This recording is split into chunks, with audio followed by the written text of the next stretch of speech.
I'm Amy Pruitt, founder of Radiant Yoga and Wellness in Columbus, Ohio. I'm Lisa Dumas, creator of Worrier to Warrior Yoga Therapy. The word radiant is often used in Ayurveda as a state of being in response to balancing practices. A warrior can be embodied by learning to skillfully navigate the light and dark of life on and off the yoga mat. Welcome to continued conversations intended to inspire presence, perspectives, and an open heart. Thank you for being here for another episode of A Radiant Warrior. Amy, it's so good to talk to you. Oh my goodness, Lisa, I have missed you so much. It's not that we haven't talked at all over the past year, but it hasn't been weekly for sure. And I'm so excited to be speaking in this format, in this medium. We are coming back. I know, it's very exciting. I didn't think it would happen, but here we are. When we stopped recording The Radiant Warrior, we didn't have a specific agenda. We didn't know if we were ending the podcast or we didn't know if it was ending just for now. About a year ago, we released our final episode, and we don't need to remind anybody what was going on a year ago in June 2020. We are a few months into a global pandemic, and we were all coming to terms with the fact that that was our new reality. Amy, you are a healthcare worker. You were on the front lines in the first few months. It was overload on information. So, our first reason for taking a hiatus at the very least was because you had no idea of your schedule. You had no idea what was coming, if you were going to be transferred. It was an incredibly confronting time, to say the least. Confronting is a good word. When I think about a year ago, it feels like yesterday and it feels like a blink of an eye. And I remember the state I was in June of 2020. I was not in a good space to be holding space for anyone else or to even be suggesting what anyone else should be doing. Mm-hmm. I was just trying to navigate, like you said, my day-to-day schedule, not knowing what was coming next, not knowing what my position was going to be. At that time, they were talking about redeploying us to different areas of healthcare to just take care of what was in front of us. So yes, a year ago, things looked very different for me, and I'm so happy to be on this side of it. And I'm sure many people listening can relate, and I relate with you when it comes to, there was so much to process that I had no idea what to say. And processing out loud or truly even in social media wasn't feeling authentic because we were learning and unlearning more information every day. 2020 really took off the blinders that so many of us had. It showed us so much about our societies and the world we live in. And so it showed us so much about ourselves. And for us, I think for both of us, we were processing so much that it wasn't an outward time. It was an inward time. And you were putting all of your energy into, of course, the hospital and finding out what was next. And we haven't experienced a global pandemic in our life, let alone being in the healthcare system. I can't imagine. So everybody is processing that. And because at the time you and I already had the technology down, we're recording this episode in two different sides of the country. We were in two different countries at that time, and we're going to update you a little bit about where we find ourselves now. But we already had the technology where we were using Zoom for some of our teachings. And so when my yoga studio closed, it was easy to make that transition to continue to hold space for the community. And that is about all that I could focus on. There was this great pivot for so many people. And another reason, from my perspective, from not being able to feel like I was able to hold space here was because, like many, there was a huge pivot in my family. it affected my daughter's plans for the year, some of our income and work, and also where we were living. So it was almost like so much of the world was experiencing that first chakra problem, and we'll talk about that a little bit later. Whether you are into the energetics of the body or not, this could be theoretical. Sometimes I feel that it's theoretical, but what I mean by that is so many of us were thrown back to having to be concerned about the bare minimum, like our security and our safety.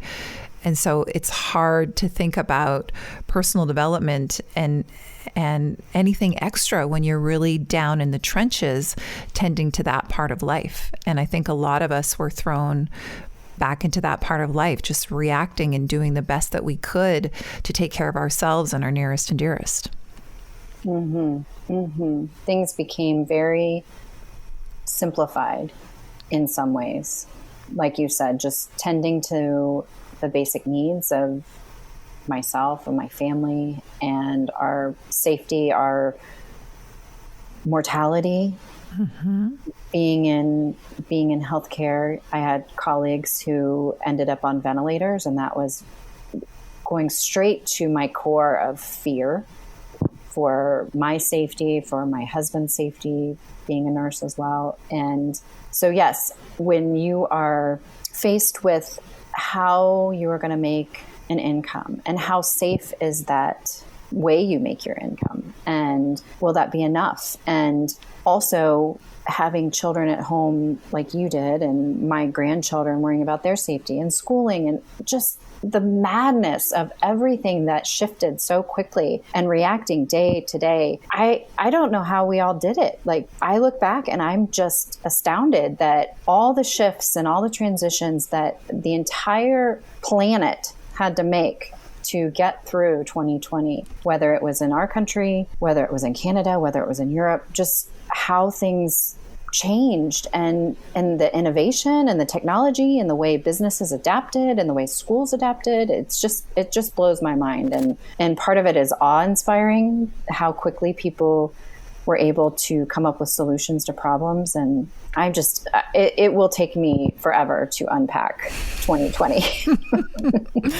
And I hope that many of us are able to take the time to continue to unpack and not just jump into back to normal. And even our decision to move back into recording this podcast, for me, it's not a back to normal. For me, so much has changed. And I know also for you.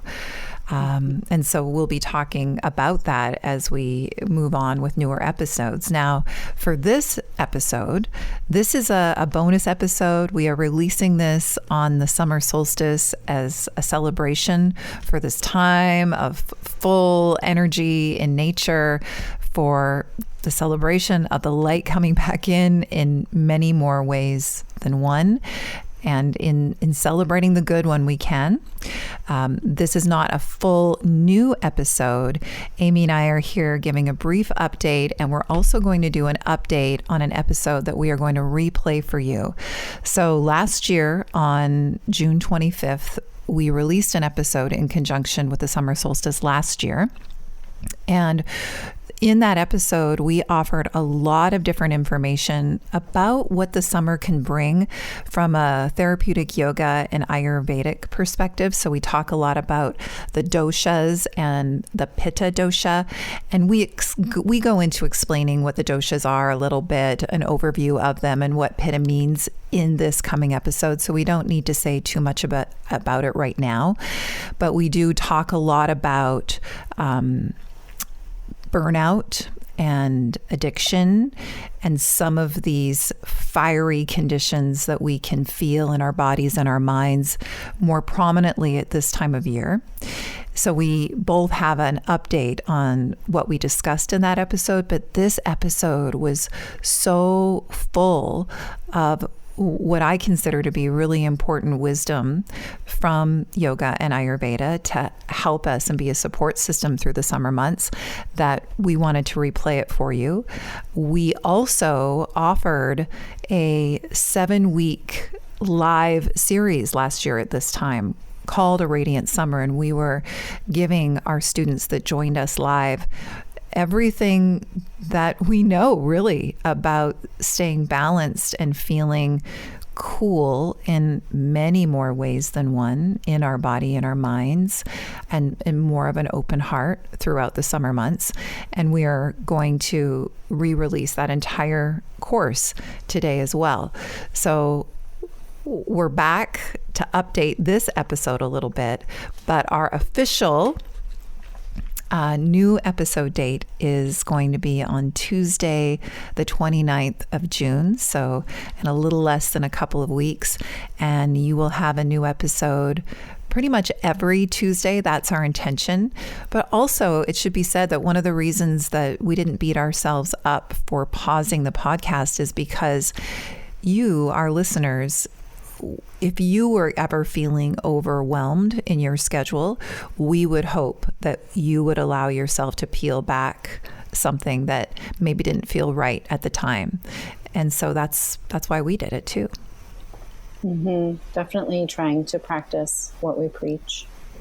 You know, I feel like there's a difference between having a busy schedule and then feeling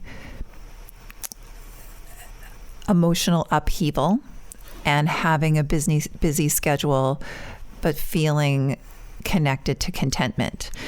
And the first one creates overwhelm because we can be busy.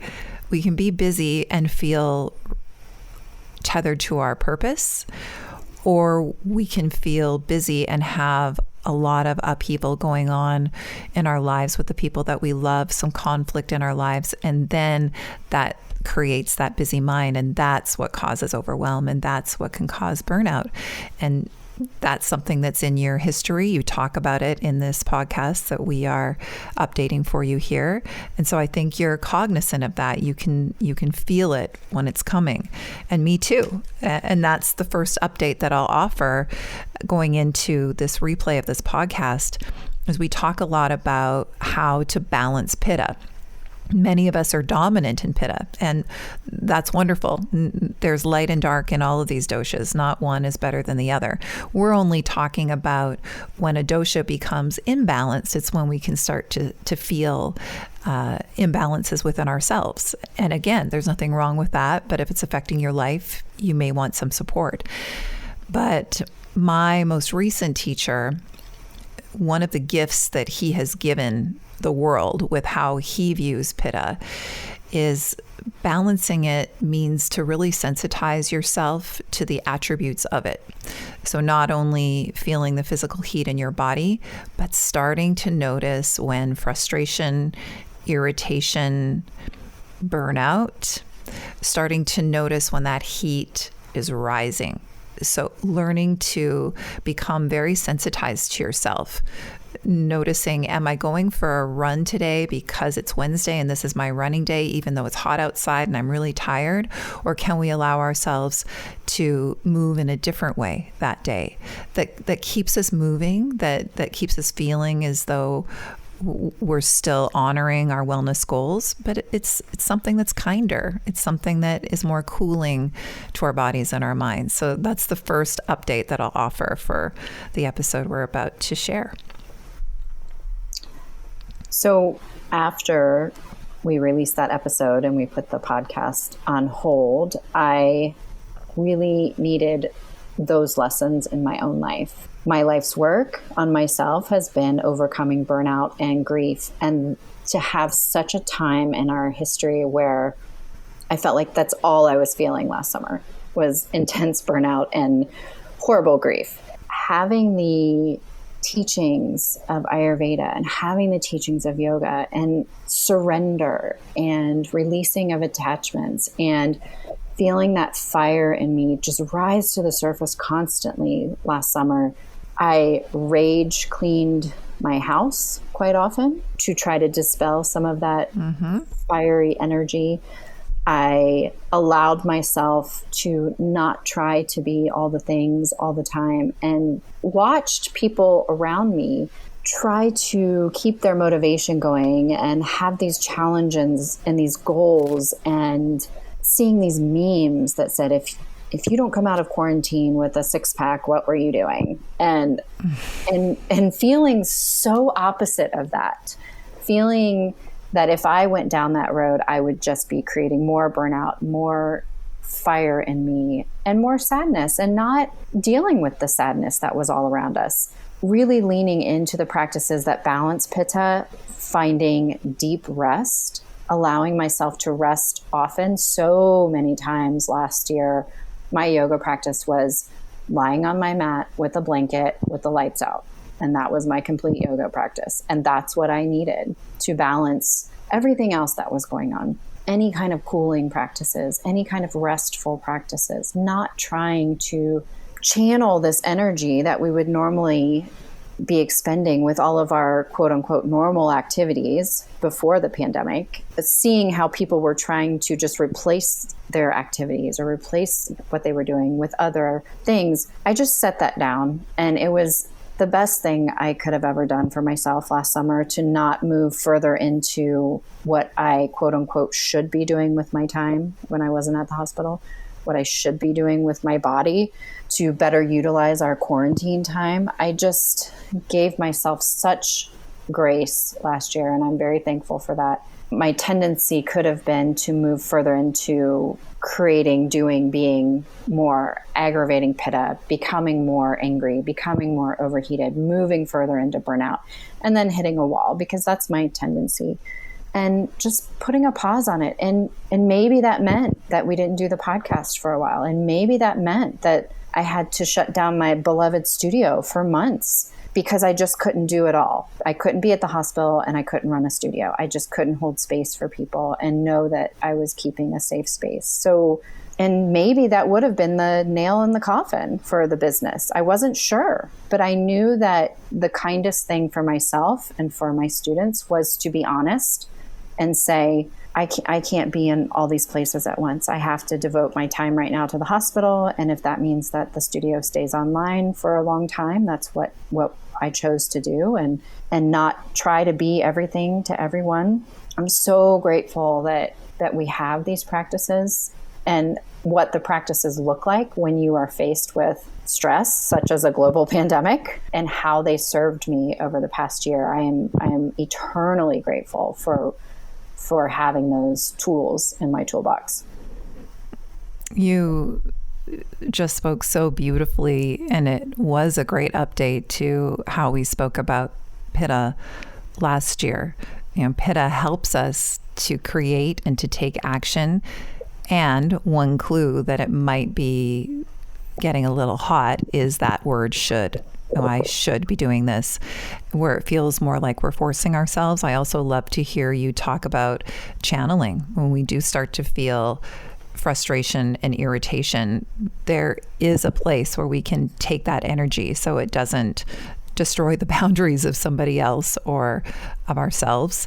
And also some pittas, they like to channel that into study or being inspired or feeding their minds with something beautiful, with something that lifts them. And then they'll find that they feel a little bit cooler if they haven't fed their minds with something that lifted them and entranced them, interested them. And I can say that that's true for me. If I start my morning with information that inspires me, that I feel like adds something to my life, I can tell that I'm so much calmer. And so these practices do work. In my past, pitta dominance that is already natural in me was definitely unbalanced. And that wasn't helped by the fact that in my past, in years and years past, and we've talked about this on this podcast, alcohol was a bigger part of my life. First, because it supported me through an anxiety disorder in my 20s. Though I didn't realize that I was using it to do that. But, and then it just was this sort of habitual part of life, part of celebrations. My next update that I want to share, because last year's episode dove into addictions, because this is also a pitta tendency. Pitta is thoughts that are obsessional in nature.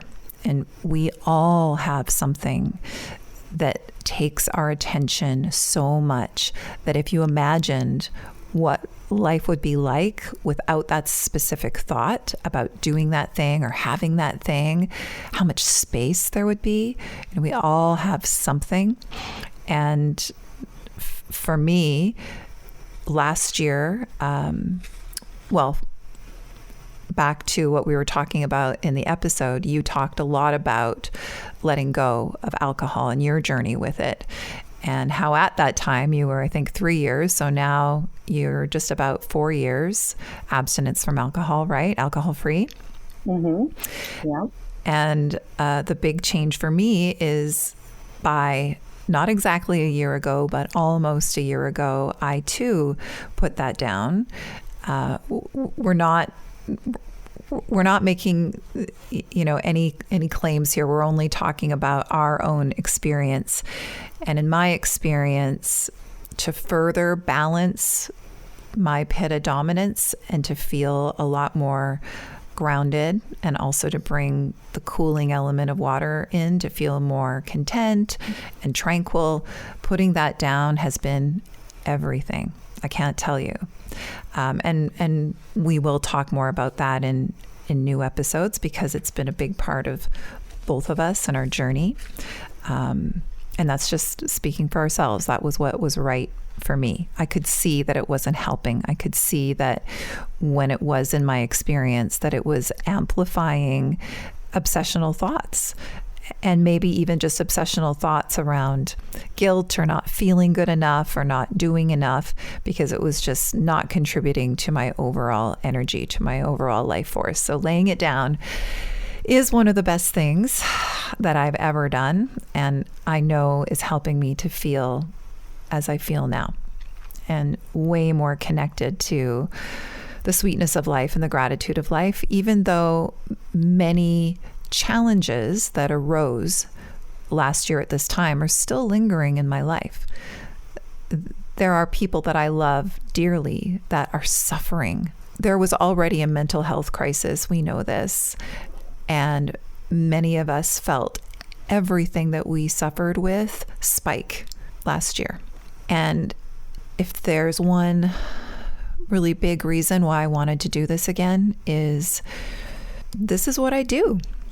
As a yoga therapist, the only reason that I left radio and these jobs where you're working for somebody and there's, the paycheck all the time is because I suffered for so long with disordered anxiety, and that is just spiking and on the rise with so many people now. And I can be a part, I can help. For some people, I can help. There's help out there. I'm so gratified, actually, to see how much help there is everywhere you look. You only just have to type anxiety into any social media feed, and you will get so much inspiration and so much information, so much more than there was when it first reared its head in my life in my early 20s. And I want to be a part of that. So that is a big reason why I wanted to share my voice in a broader way. And not to mention that, you're all listening. We had no idea. We're not great at, or maybe I'll just speak to me. For me, I'm not great at looking at numbers. But my husband, he's in the broadcasting and podcasting space and has been for a bit. And so he looks at the back end, right? The dashboards of some of these podcasts, because he is involved in some as well. And he said, you need to come and look at something. And, Aimee, you and I hadn't thought about the podcast in a while. We were still talking. It was just always there, something that, who knows, maybe we're going to go back to one day, but we hadn't discussed it in a long time. And he said, look at this. And you all are listening still every single day to our past episodes. And the episode that we're about to replay for you here in moments about supporting yourself in the summer, that was one of our most listened to. I mean, hundreds and hundreds and hundreds of you listened to it. And I feel I feel really honored by that, because to be completely honest, Aimee and I were very thoughtful about the content that we offered. And it did, we put a lot of energy into sharing what we shared, hoping it would be helpful, hoping it would be useful. And so it was quite amazing to see that, you're listening. And so if you're listening, we want to be here. I think it just goes to show that I might feel like I'm the only one who suffers in a certain way, or you might feel like you're the only one who suffers in a certain way. But we all have these things happen in our lives, and that connection with somebody who can know what you're going through and to speak honestly and openly about maybe the not so pretty parts of life or areas where we just really struggle, and to have somebody else in the world that maybe has a similar struggle makes you feel so much less alone. And I think that's what connects us all, is when we share our stories and we tell the truth, and we don't try to paint a picture that is all roses, but say, there's some other stuff in my life that maybe I'm not so proud of, or maybe that I really struggle with, or that I, am worried about what people will think of me. When we tell the truth, that just breaks down walls, and we find the connection with other people. And I know for myself, it makes me feel like I'm not alone. So when Cliff ran the numbers and saw that people were listening, that's what it told me is we're making connections, and hopefully someone else doesn't feel so alone when they hear our stories. Mm-hmm. And connection is one of the antidotes to feeling the sensations of out of balance pitta, which you'll hear more about in this episode. Connection. That is our intention. Coming back is to continue to create connection and community, and we have some new ideas about how we can do that and keep learning and unlearning and growing together and not going back to normal. Mm-hmm. I'm not interested in that. So we'll continue to unpack everything that changed for us and for you and for guests throughout 2020. And if there is a week where one of us is overwhelmed, we'll talk about it. Mm-hmm. And if there's a Tuesday where there isn't an episode, that didn't mean that we're abandoning this connection or don't value this opportunity to create community and connection. It just meant that we hope to model what we always teach, which is you got to take care of that. You have to feel worthy enough to let something go, be willing to disappoint somebody so that you don't burn out. Exactly. Okay, so without further ado, one note about this podcast replay. There is a bit of a click on my end, and I was remembering that I was recording my part from my parents' home. I quarantined for the entire summer with my parents at their very spacious home in the Okanagan Valley in Canada, while my husband relocated and took care of our home in Southern California, and while my daughter still attempted to launch herself in the middle of a pandemic. So I was on a not so great laptop with not so great headphones, and you won't have to worry about that sound issue moving forward.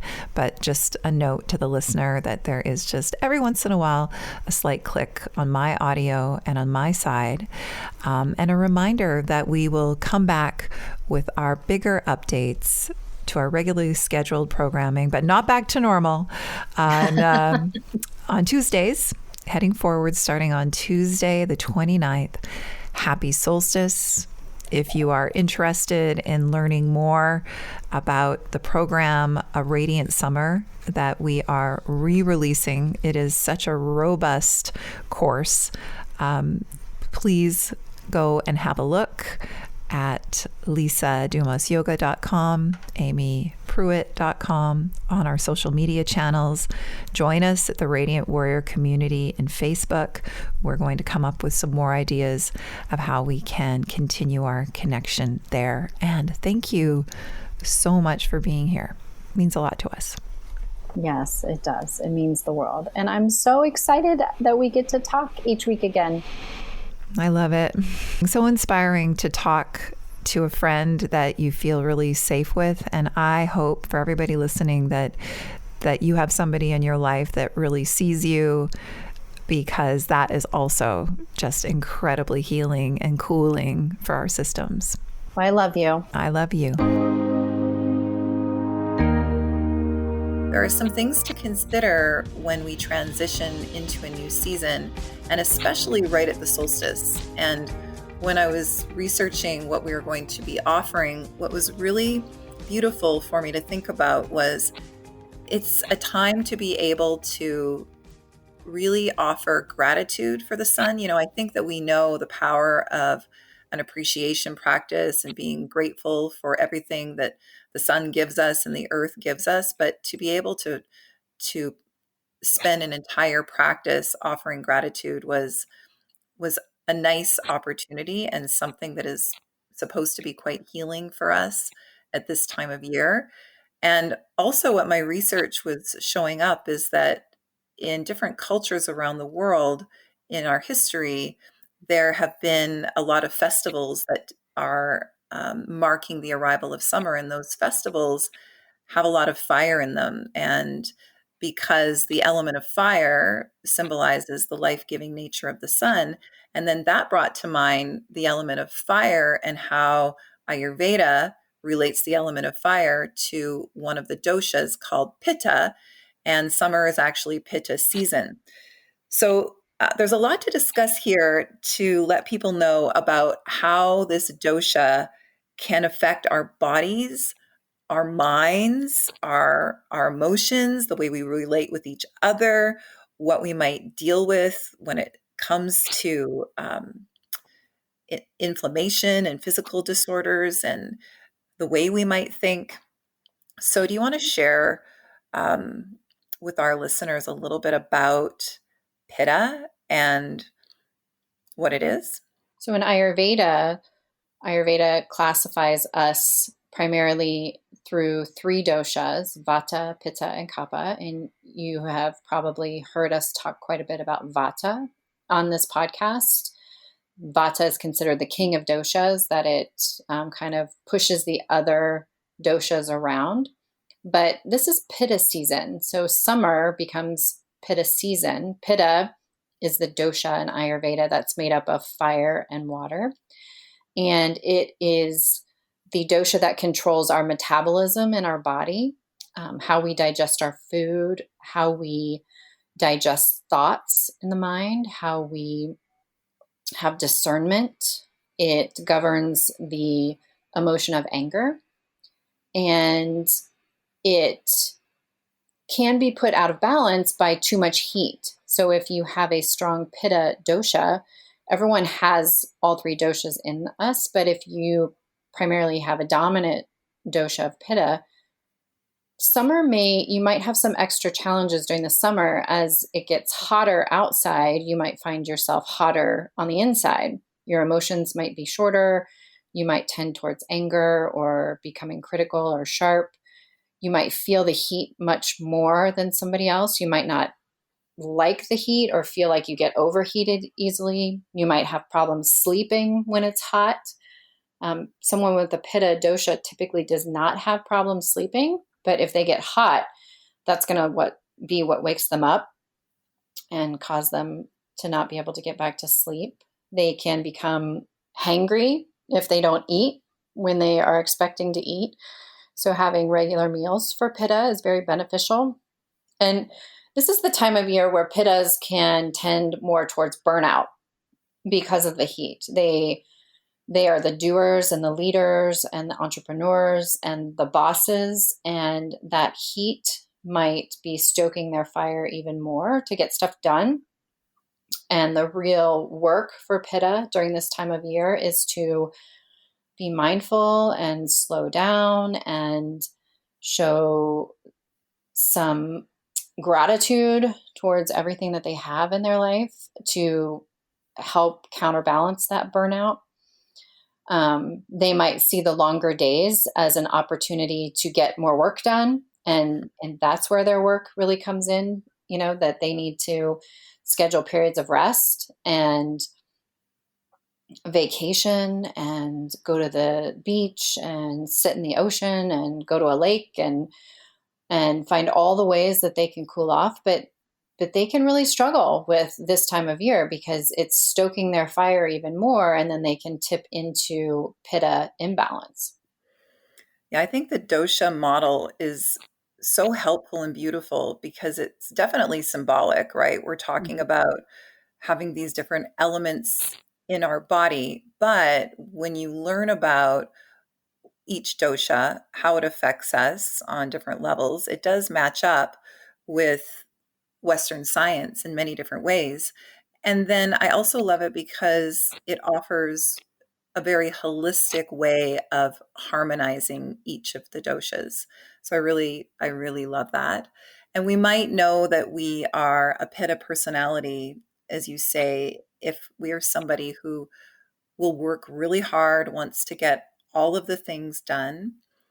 And another way that we know we're pitta is, let's say we love to exercise and we'll push ourselves, even if we're really hot and sweating, we'll still push ourselves because we want to hit that goal of 100 push-ups or whatever, even if we're completely shaking and our alignment is off and we're dripping with sweat, we'll just keep going. It's that no pain, no gain philosophy. And I thought that was really interesting because I definitely have that part of myself in my history where I was a runner and I would run until I told myself I was done. So I would run for the clock because I was going to go and run for an hour rather than listening to my body.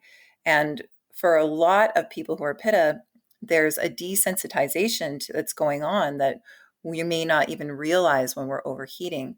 And so now that we are experiencing, for many of us, hotter days and we're outside for longer, when we get overheated, we may not realize it. And so sometimes to say to a pitta person, okay, you need to slow down. I know for me, that was confusing because I don't necessarily want to slow down and pittas won't want to slow down. But another way of looking at this is instead of, okay, physically stopping what you're doing, yes, we all need to take some more time to rest, but it's the quality of mindfulness that you mentioned, almost slowing down the mind because pitta, when it moves into our mind, our thoughts become hard driving and obsessive. I think most of us can relate with this obsessive thoughts. So we get really stuck in our stories, stuck in the way that we see the world and we see ourselves. We get really stuck in the way things should be, how we should be acting, how that person should be acting, how our work lives should be, what we should be eating. And when we get stuck in those obsessive thinking, that can really lead into anxiousness. That can also lead into addictive tendencies, which we're going to talk about on this episode because, summer comes with its own challenges, but not to mention where we find ourselves in the world in this time of COVID and in this time of racial inequality and so many people waking up. But we'll get back to that. But for people whose minds are on that sort of one track, the work of mindfulness, so the work of being able to sort of sit behind our thoughts and witness them rather than identify with them. Nobody's saying that's easy, but that's really the heart of all of these practices, is even to discern what doshas are within us. It takes a certain level of mindfulness to notice, okay, where am I feeling heat in my body? Where am I feeling coolness in my body? How does this bite of food affect me, not just in my body, but in my energy levels and in my mind? How does this color affect me? How does this season affect me? And rather than being judgmental and telling ourselves stories about that, just being able to be curious about that. And that is a big reason why I love the dosha model, because it invites us to be compassionate. It invites us to be curious and notice what is working for us and what is not. Mm-hmm. Yeah. And I said it in our class this weekend, and I say it often, that once we identify the doshas in our bodies and in our minds, we tend to, we hang on or grasp on to one, and that can be misleading as well, because we use our behavior, we use our dosha as an excuse for our behavior or for our thoughts, and instead of looking at what is actually going on. For myself, I had always identified as very strongly kapha because of the makeup of my body. And I have a kapha body, I have kapha hair. I felt like my heart was really kapha, and I didn't strongly identify with pitta. And my Ayurvedic practitioner says, "You are strongly pitta." And I was like, "Oh, come on. I am not. I'm kapha. That's what I Mhm. am."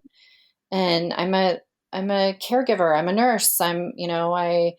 I have really thick hair. I tend towards weight gain. My predominant emotion is, love or sadness. And she said, "Look at your mind."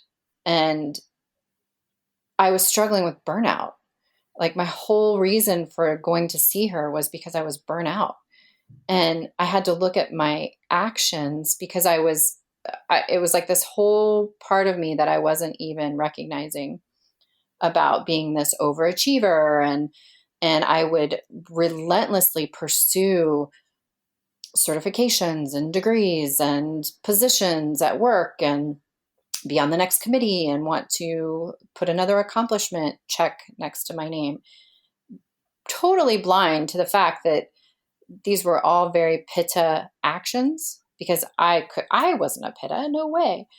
And it took somebody really holding up the mirror to say, "You are burnt out. You are so burnt out. And look at, you are the cause of this. You are driving yourself into burnout because you are not being mindful of your energy. You're not being mindful of your lifestyle. You're not being mindful of what is enough. Like, when is it going to be enough? Like, when was I going to be satisfied? Never." And so it's sometimes we need some help too, identifying what is going on with us with the doshas. I think you're really speaking to the importance of opening up to other perspectives. And that piggybacks on the topic that we talked about last week, which is the ability to hold more than one thought in our mind. And that is challenging for human beings because we only have our specific lens. And that's the beauty of learning. And that's the beauty of holding space for other ideas.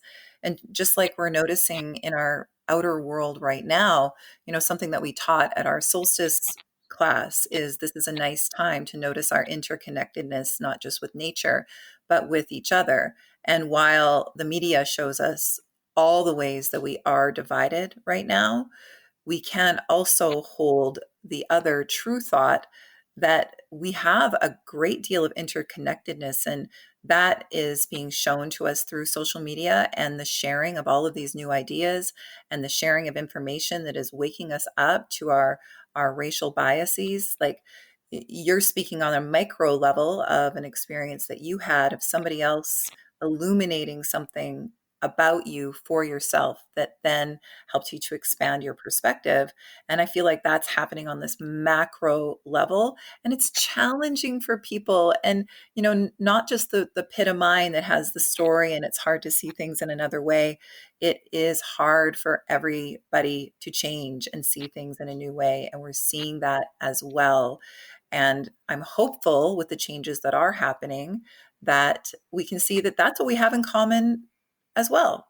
Our attachment to the way things are and our inability to change, it's actually something that we have in common. Mm-hmm. Mm-hmm. I totally agree. I totally agree. And when it comes to the season of summer and the dosha of pitta, however, that might be even a little harder to change, our attachment to thinking in a certain way. And that can lead to a lot of suffering. And that's the heart of all of these practices. It's basically like we all suffer as human beings because we all have minds and we all have our stories, and we suffer because of them. And it's so challenging for us to be in present centered thinking, to be just right here, right now. And that is really the ultimate practice, no matter what dosha you are. So, right now around the world, we see an imbalance of vata, which is related to the element of air and ether.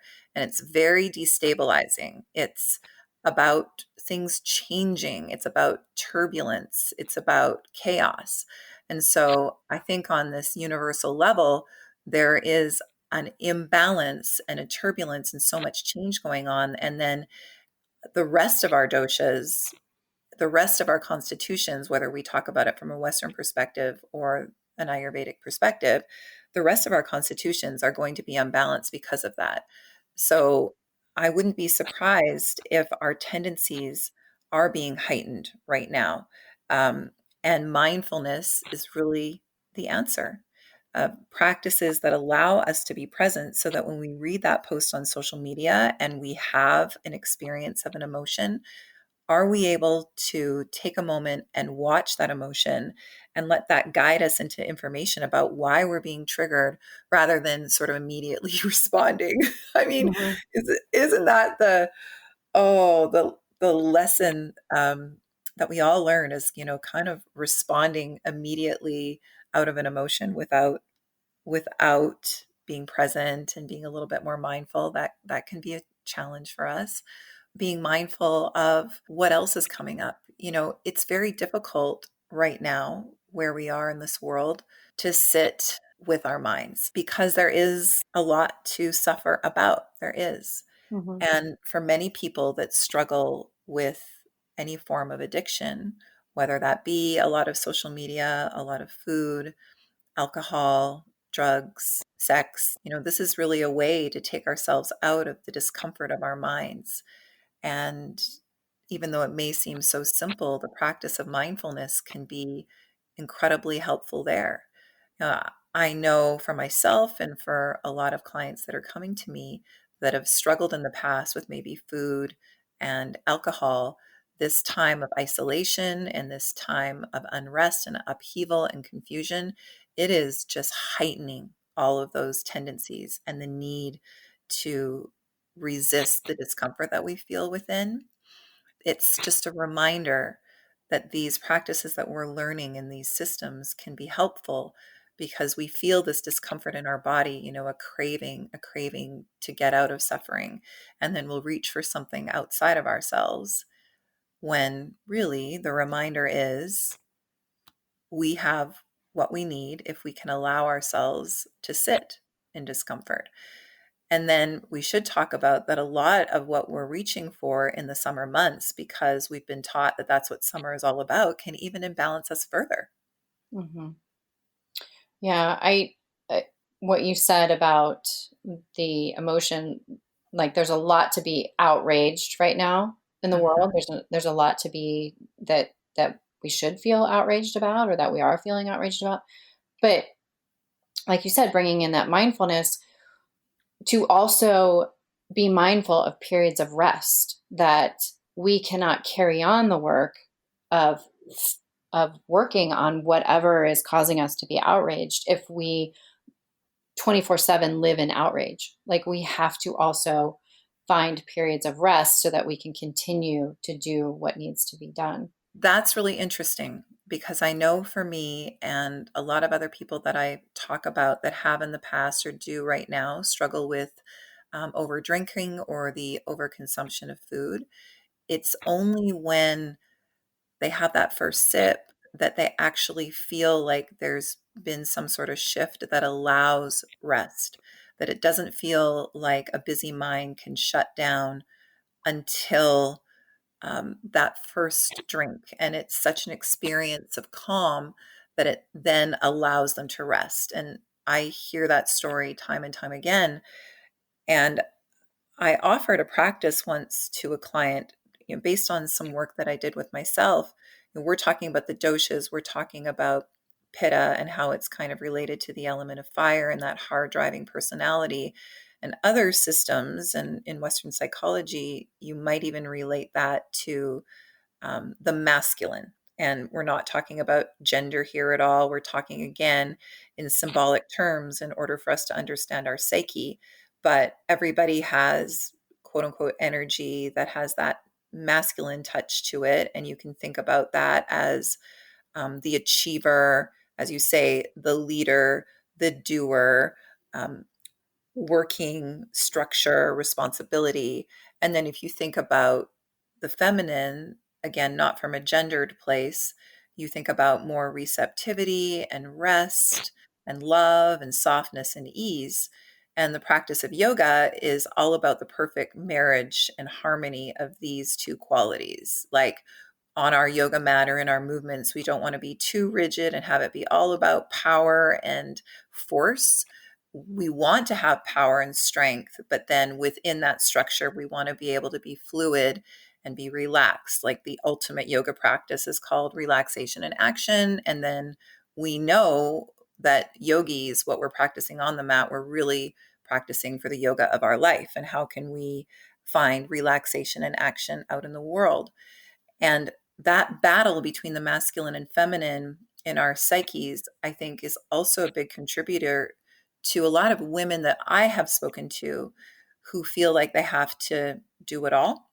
Mm-hmm. And maybe this is also a pitta element in these specific women that I've worked with and that I've spoken to, and then I can speak to myself as well.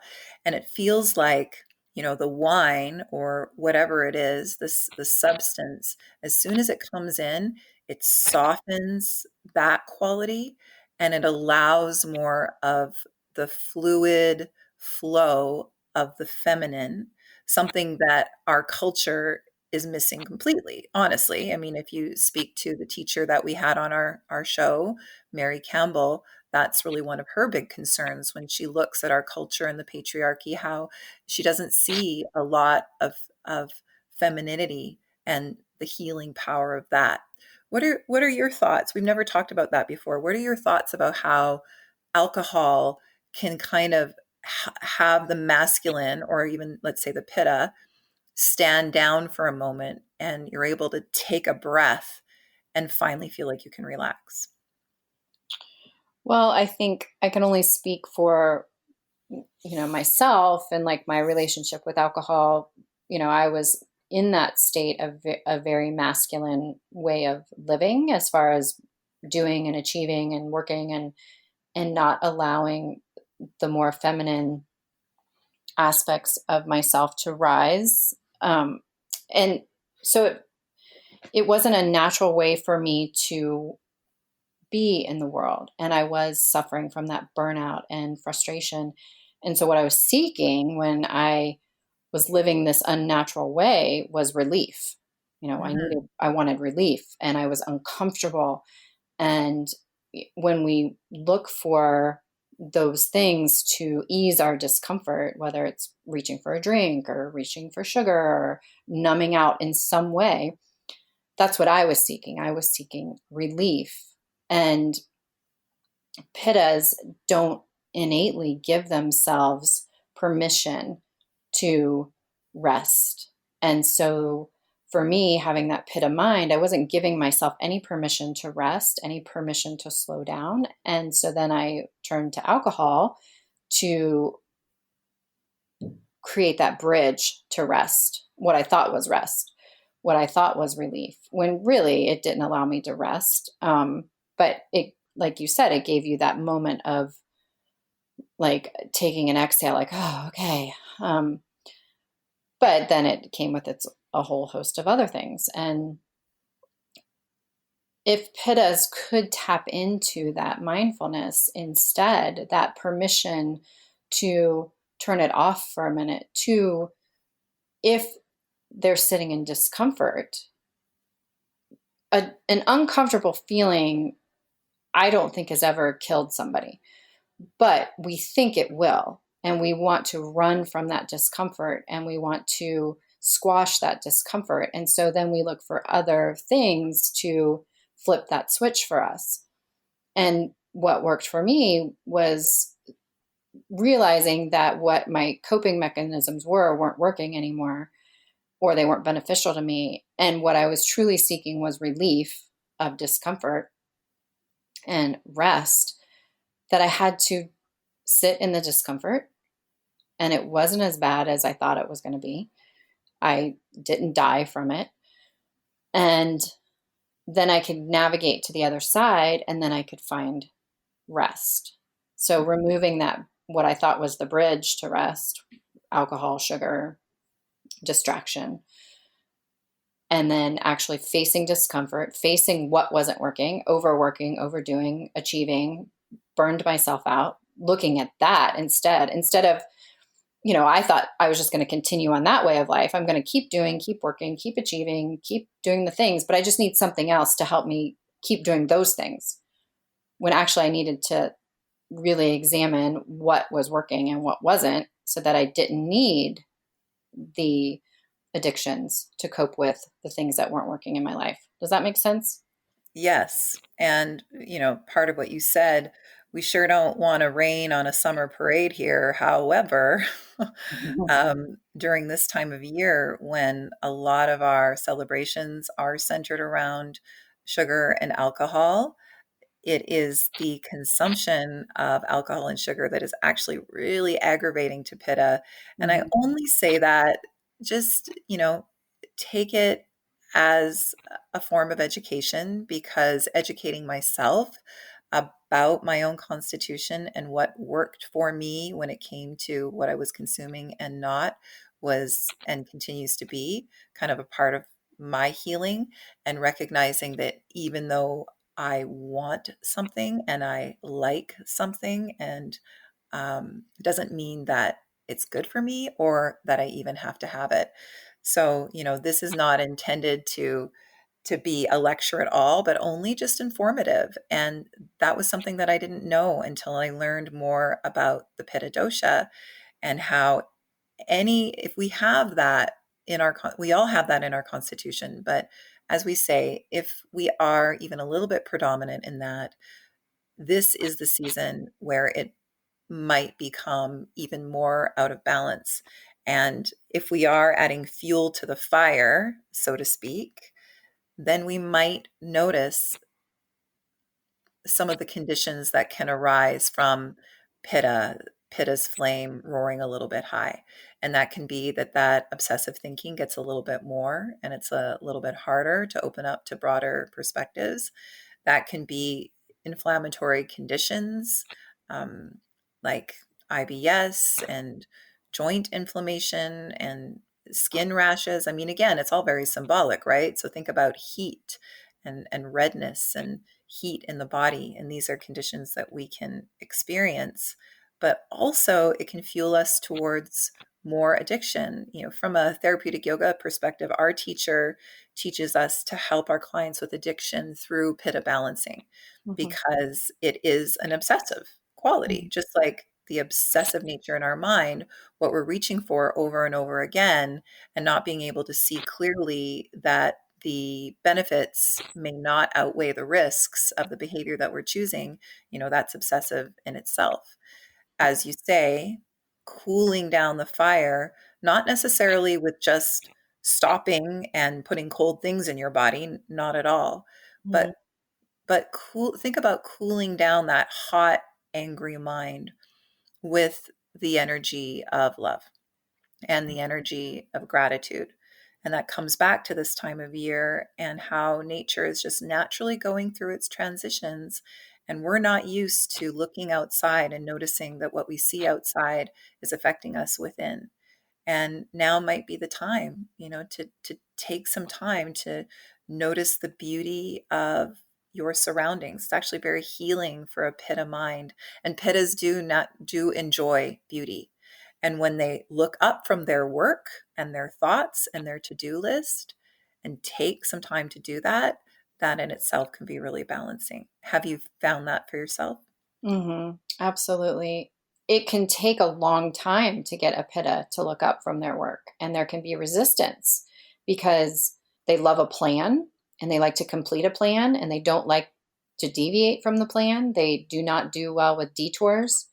And so there can be resistance from Pitta to stop what they're doing and look up from their work, like you say, and enjoy their surroundings, because they are afraid of losing that momentum.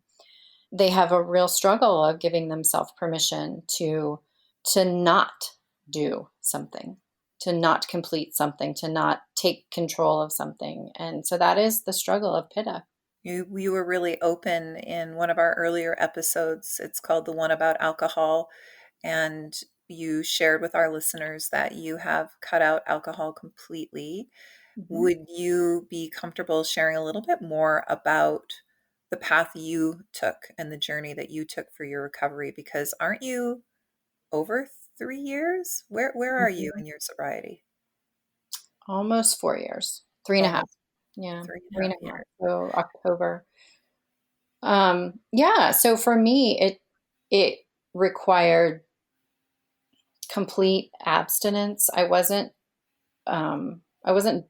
somebody who had success cutting out alcohol by saying, "Oh, I'm going to moderate," or "Oh, I'm going to only drink on the weekends," or "Oh," because I was in such deep burnout that I was constantly looking for relief.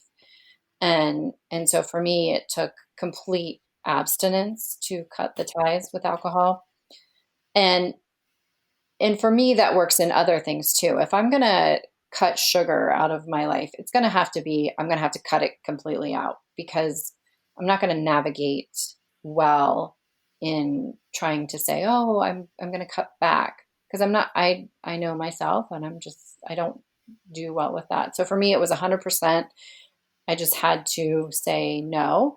And if somebody is questioning their relationship, say with alcohol, doing something like a 30-day challenge could be a real eye opener for you. If you've tried to cut back, or you're questioning your relationship with alcohol, or it's just not serving you in a positive way, then maybe cut it out completely. And that can give you a lot of information about how alcohol plays in your life, whether it's serving you in a positive way, or whether it's something that you could really do without. Try a complete abstinence for a set amount of time. There's plenty of um, things we do in our culture, like dry January or sober October, or things like that. And culturally, that can be a struggle, because a lot of our activities revolve around alcohol. And I know for myself, I got a ton of questions from people around me. "Why aren't you drinking? Have a drink? Here's a drink. Can I get you something to drink?" And when you say, "No, I'm good," or "No, I'm not drinking right now," or "No, I'm not drinking," or "No, I don't drink," there can be a lot of questions, just because as a culture, we tend to drink a lot. And that can be a struggle, especially for Pitta people, because they are success driven. And so it can be viewed as a negative that you're not drinking, or a failure that you can't drink appropriately. Or so for me, it was abstinence. That was the real key. And then surrounding myself with whatever I needed. So I was really compassionate during that time about not trying to quit everything. I wasn't going to quit alcohol and sugar and fatty foods. And I wasn't going to try to suddenly learn how to run a 5K and make my bed every morning. I was just going to work on this one thing and make that sustainable.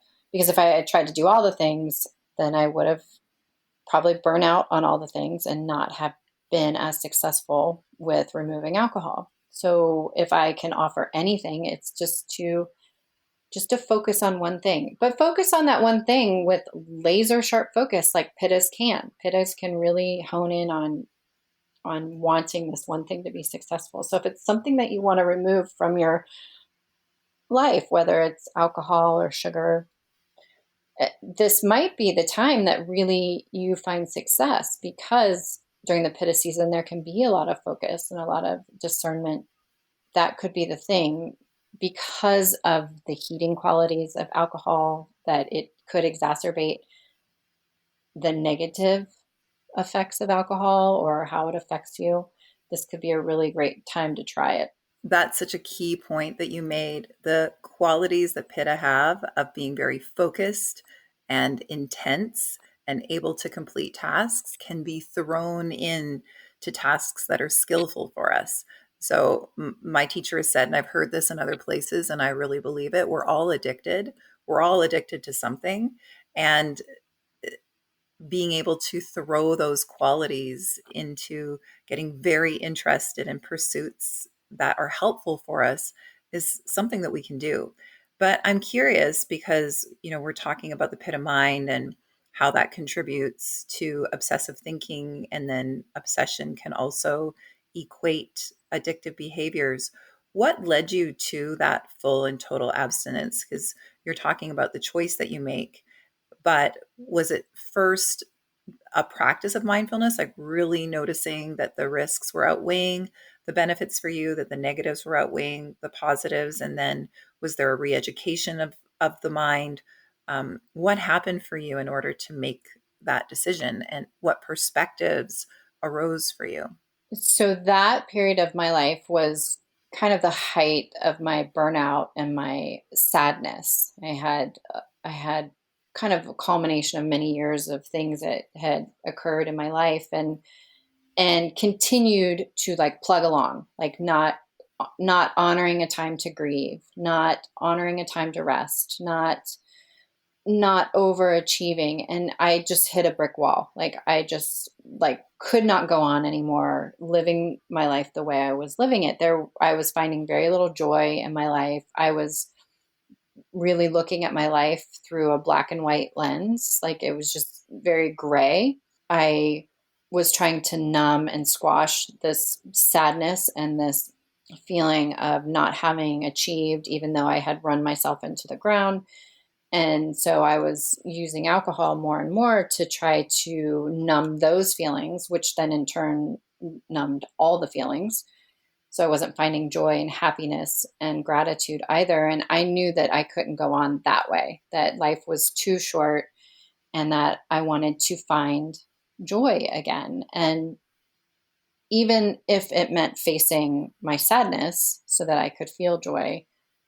So that was the beginning. And when I was practicing yoga, I was beginning to have these episodes during Shavasana or after class where during Shavasana I could cry, and I could cry like unexpectedly, like not be sobbing on my mat, but I felt these emotions come up, or I felt these little parts of me break open that I had really been trying to squash down because like I said earlier in this podcast, I was so uncomfortable with feeling that I thought if I felt these feelings, I would die, and literally die. And so I was constantly squashing them down, trying to numb them, because I knew that if I faced these feelings, my heart would literally stop. And so yoga was breaking me open. Really, that wasn't what I asked for when I went to yoga. When I went to yoga, I wanted to get physically fit, and it was having this effect on me, on my heart and on my mind and on my emotions that I didn't necessarily invite and was resistant to, but kept going because I found it so interesting that this physical practice that I was going to work on my physical health was having this effect on my mental and spiritual and emotional health. So I kept going, thank goodness, and was having these little parts, these little boxes open up inside of me. These little feelings would bubble to the surface, and I would move through them. I wouldn't run away from them, and then they'd move on. I was like, wow, maybe there's something to this, feeling your feelings. I don't know. Like maybe I can feel my feelings and not die, literally. And I knew alcohol was getting in the way of that. I started to get a glimpse on what healing might feel and look like. And I knew that alcohol was standing in the way. And if I was going to have the rest of my life be authentic and live an examined life, because I didn't want to come to the end of my life and still have it be that black and white movie that I didn't feel anything through, then I felt like that would be more heartbreaking than the heartbreak that I wasn't willing to feel and move on from. Yeah. This podcast is about how the practices through the systems of yoga and Ayurveda have contributed to our healing, and how we've committed our life now to sharing that with others. And so thank you so much for sharing that story. And it just reminds me of how grateful I know we both are of the tradition of yoga, how much we honor it, and how important the systems are, because what it offers us, whether we realize it or not, is a heightened sensitivity. You are called to be so sensitive on the yoga mat to notice what your body is doing and what your breath is doing in a way that we have never been asked to before in our culture. And then that continues to grow, or it can continue to grow, to be able to notice the inner workings of our bodies and our minds in new ways. And then you can't help but notice how this food might affect you, how this drink might affect you, how being in the room with that person might affect you. You can fight it for a while, but if you continue down this path, you will not be able to ignore it for long, because whatever that substance is, or that person, or that activity, or maybe even that television show or that book, it will affect you in such a negative way that it will cause you to get sick, and you will be asked to pay attention. And I love your story of paying attention. And I think that you're a model for a lot of people listening, because I think a lot of us have been paying attention, but it's also scary to listen to that voice, because so much of our identity is around the way that we've been living. And so much of our culture is also associated with working hard and playing hard. And the summertime is a time to play hard. And so I feel like the overarching theme of this conversation is just the call to notice. And just to really notice, how does that truly taste? During the first sip and in the lingering aftertaste, and what's happening in your body, and how is it affecting your mind and your mood, and how are you treating yourself and your mind, and how are you treating others?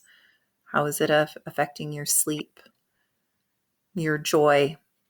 We're not going to feel good all of the time, and due to what's going on in the world right now, we're not going to feel good all of the time. And can we accept that?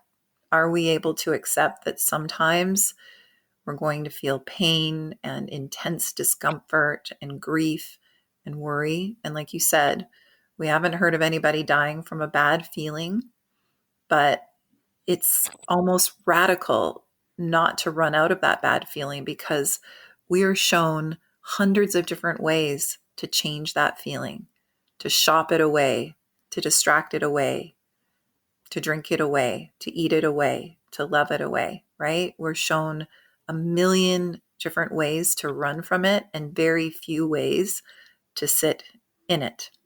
And all we can share is from our perspective and what we've seen in ourselves and in the yoga room.